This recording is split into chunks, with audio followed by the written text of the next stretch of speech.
Olá pessoal, estou aqui para conversar um pouquinho mais com vocês sobre a visão sistêmica das famílias com filhos adotivos.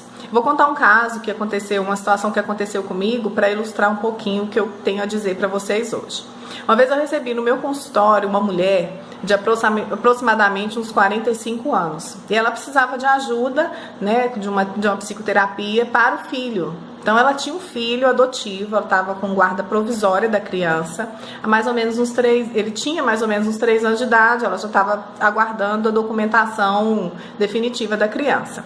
E essa criança tinha um comportamento agressivo, essa mãe era chamada na escola frequentemente, brigava com os colegas, era difícil para ela também colocar um limite. Ela era solteira, estava adotando a criança sozinha, então tinha todos esses complicadores.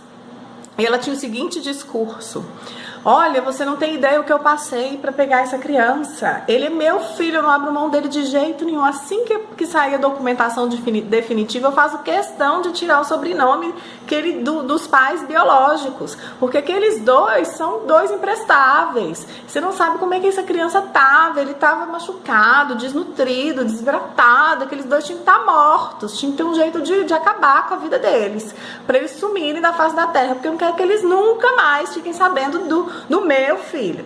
Então ela tinha esse discurso muito irritado, muito raivoso, muito rancoroso com relação aos pais biológicos daquela criança.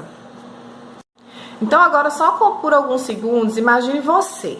Feche os olhos um pouquinho, respira e se coloque mentalmente diante de alguém que vocês confiam, alguém com quem vocês podem contar.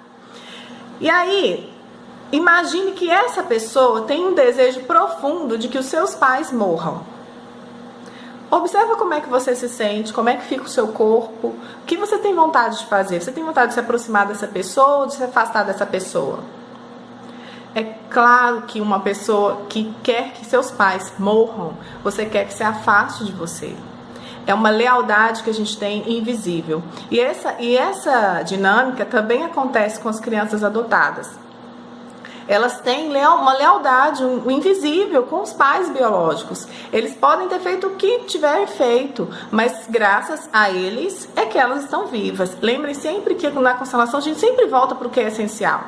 Então, muitas vezes os pais adotivos tentam se colocar numa posição acima dos biológicos e não respeitam o que veio deles, não conseguem agradecer o que veio deles. Então, se você tem um filho adotivo, provavelmente você se beneficiou da tragédia de alguma outra família, de alguma coisa ruim, negativa que aconteceu com outras pessoas. Isso não pode ser negado. De alguma forma, precisa haver um respeito com relação a isso, independente do motivo que aquela criança foi dada em adoção. Então, sempre que os pais adotivos, ou os professores, ou das escolas, ou os cuidadores de crianças adotadas têm esse sentimento de raiva com relação aos pais biológicos, inconscientemente a criança pode se vingar, dizendo, através de comportamentos agressivos, por exemplo, que não são melhores não, vocês não são melhores que os meus pais. De alguma forma tem essa ligação que é de amor, sim, àqueles que deram a vida. E os que estão recebendo a criança, que de certa forma se beneficiaram com a presença daquela criança, precisam respeitar e ter um sentimento de agradecimento por aqueles pais biológicos para que possam ter um bom relacionamento com a criança. O Bert Hellinger fala isso num livro sobre crianças. Tem um trecho que foi perguntado a ele o seguinte: o que você poderia dizer sobre uma postura benéfica de pais adotivos em relação aos pais verdadeiros de uma criança? E ele responde: os pais adotivos devem se ver como substitutos dos pais biológicos e devem respeitá-los. Somente ao respeitar os pais podem respeitar a criança e devem amar os pais da forma que são. Então, podem amar também a criança. Se eles se colocarem acima dos pais biológicos, a criança se vinga, dizendo: vocês não são melhores que os meus pais. E aí começam a acontecer os problemas de relacionamento, os comportamentos negativos, talvez até a repetição daquele filho adotivo com relação ao comportamento do pai ou da mãe biológico, mesmo que não tenha conhecido. Essa é uma ligação inconsciente. É claro que nada disso nega a dureza que existe por trás de uma adoção. Uma adoção, ela pode ser comparada com um aborto, de certa forma.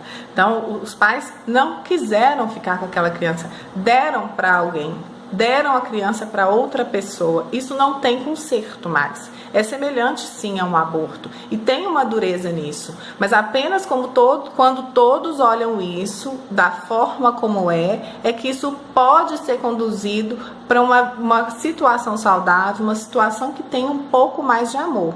Então, a criança precisa concordar com o que aconteceu, entender o que aconteceu, sim, por mais duro que seja, e os pais se desfizeram dela para sempre, não tem volta. Não precisam ter dó daqueles pais que deram a adoção e negligenciar o sentimento da criança que foi dada. Ao fazer isso, a gente inverte a ordem. Mesmo que a mãe e o pai tenham 13 anos, 14 anos. Naquela situação, eles são os grandes e a criança é o pequeno. Então, a gente não pode inverter essa ordem, precisa respeitar isso também, e todos precisam enxergar isso com toda a dureza que isso tem. Por quê? Na hora que a adoção é como um aborto, vou ler um trechinho aqui também do livro, podemos comparar os dois, por isso a criança deve dizer, sim, eu concordo e renuncio a vocês para sempre. E isso é doloroso, mas então a criança ganha força, e aí ela pode, a partir daí, ir em direção aos pais adotivos e se ligar a eles, se conectar a eles de uma forma mais completa, de uma forma inteira, agradecendo o que recebeu daqueles primeiros e recebendo tudo que ela precisa e tudo que os segundos substitutos têm a oferecer também.